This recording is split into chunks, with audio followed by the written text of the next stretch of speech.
Yo, CS De La Peña, ang OPM Makaduday ng Morong Rizal, The Comedy Crew. Paskong Pasko, December 25, 2025, papunta akong Sagada. Hindi ko alam kung bakit ako pupunta dun eh. Wala akong magawa, parang gusto ko lang rin mag-solo travel. Tapos ayun yung bus, Coda Lines. Pero 9 PM pa yung flight ko. Ito, pang 8:30 to eh. Yung Coda Lines, pwede kayo mag-book online para mas maganda. Kasi tulad ko, nag-book ako, medyo late na. Ang nakuha kong seat, yung pinakadulo, pinakasulok. Kaya kung trip nyo magsagada, ayun, kailangan agahan nyo yung pagbubuk. Tapos, ayun, samahan nyo ako sa solo trip natin ngayon. Ayun, see you mamaya.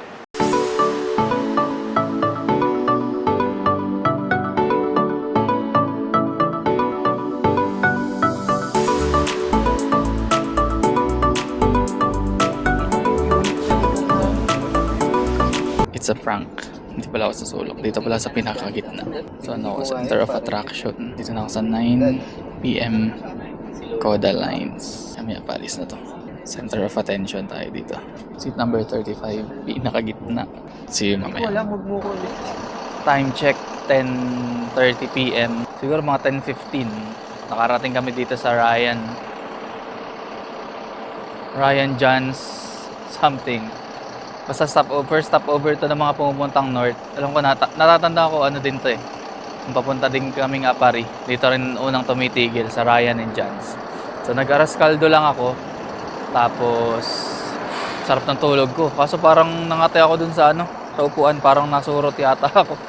May mga pantal ako sa bewang. Tapos see you mamaya sa second stopover. Kung magigising ako. Kasi nakatulog ako kanina, sarap ng tulog ko eh. Yo, see you.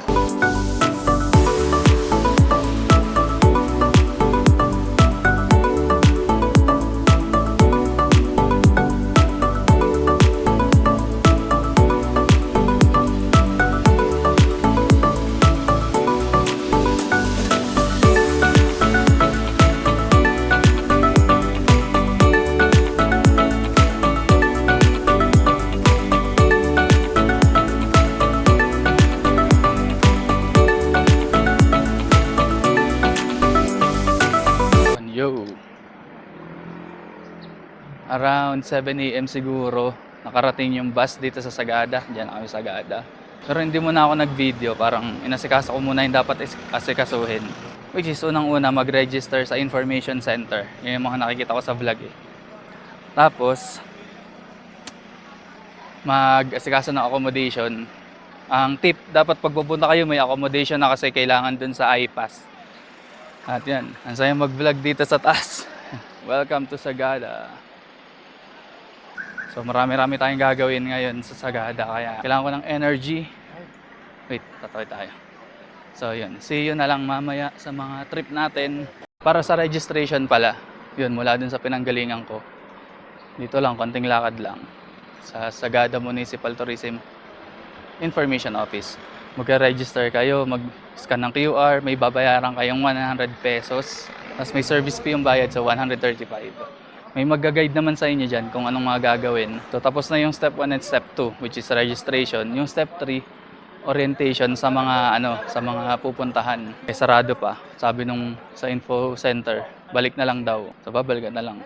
Ngayon pupunta ako sa public market, which is katabi lang ng information center. Kasi sabi nga nila, kung gusto mo malaman ng kultura ng isang bayan, pumunta ka sa palengke. At yun ang aking pupuntahan ngayon.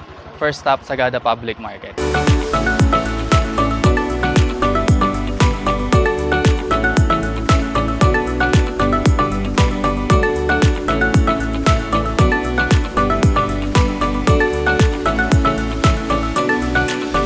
Yun na yata yung palengke. Hindi ko alam kung, ito pala. Yun yung palengke. Pero may kainan pala dito sa may baba. Binaod. Mukhang masarap ang mga local dito. Pagkain. Medyo gutom na ako. Kain muna tayo.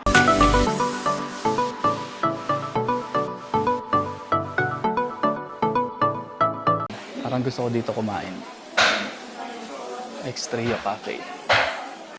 Yun, tapos na akong kumain. Nakalimutan ko mag-video. Ang meron sila doon, sinanglaw, sinigang, adobo, sinigang pork adobo, Bicol Express. Tapos ngayon, parang gusto ko mag-dessert. Ang laking earthworm. May ganito pala. Ang laking haba.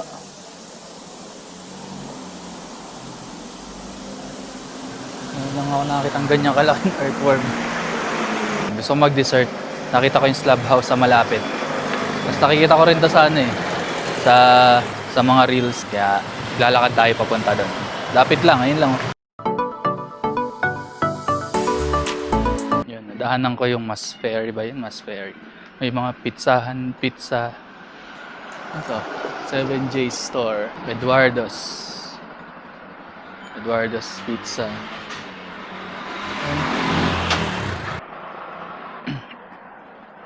Pero ang pakay ko talaga ay yung slab house.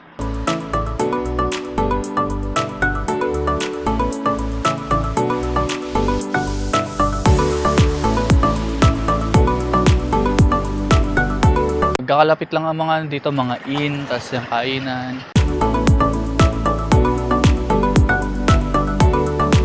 Pasok tayo.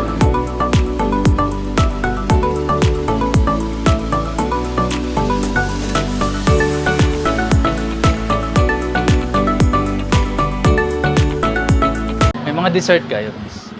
Ano lang po ang dessert namin? Yogurt lang. Yogurt?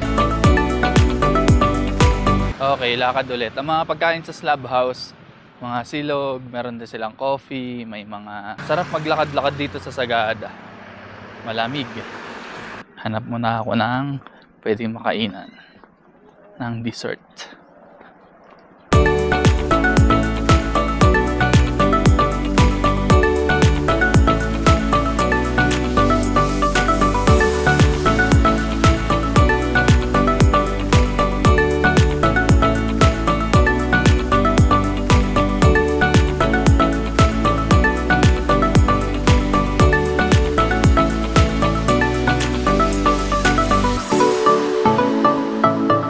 Tuloy-tuloy lang sa paglalakad. Dito ako sa kabilang side kasi mainit. Kung gusto nyo maglakad dito sa Sagada, hindi siya masakit sa balat kasi malamig naman yung klima. Pero yung araw, yung init ng araw, kung gusto mag-sunblock kayo. Ako wala akong sunblock pero may payong ako sa bag nandun sa inn. Hindi ko nadala. Tuloy lang ang lakad. Isang straight lang tong lalakaran mo dito sa Sagada. Ang dami mo nang makikitang kainan, mga tindahan. Okay din eh. May hinahanap ako eh. Homemade whole wheat bread. Check ko muna sa maps.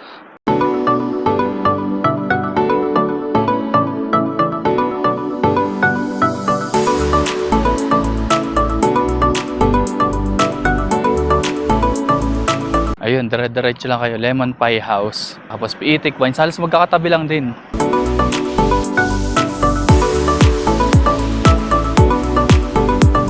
Amlangan, Dongdaemun Resto Bar. Ito yung Korean, Filipino. Tapos nakita ko ito yung isa sa pinakasikat sa Sagada. Isa sa mga must try, yung homemade whole wheat bread. Ating pasukin.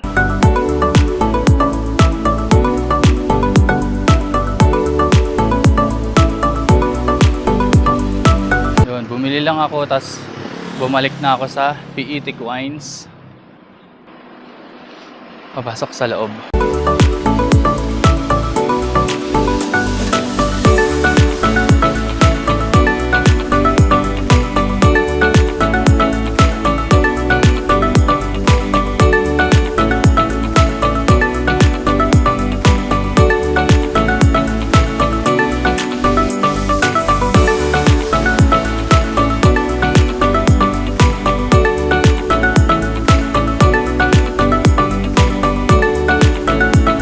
So yun, 1/4 shot, 10 pesos.